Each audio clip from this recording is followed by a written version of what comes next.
Hello, today I'm going to show you how to edit the settings of your car, of your Audi A4 S401 using the multimedia interface. Let's have a seat and we are going to check now the car settings on our car or in our car with using our multimedia interface. This is located over here to make a setup. And it's, of course, you can see it in the front of you in the cockpit.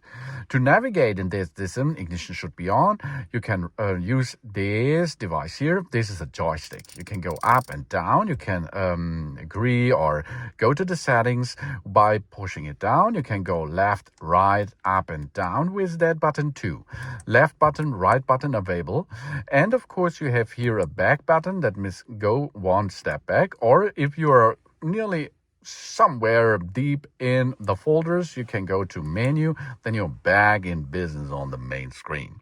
So now let's perform here a clear setup of our car, interior and additional parts of our car.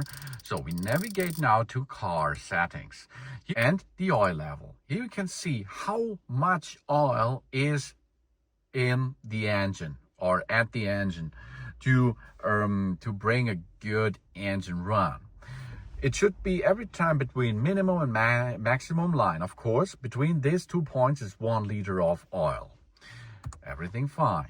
But this is an overview of your car menu and what you can handle there to make a better and comfortable way on the road with your car. Thanks for watching. Please subscribe me and give me a positive feedback, and I hope to see you again on my channel. Sun.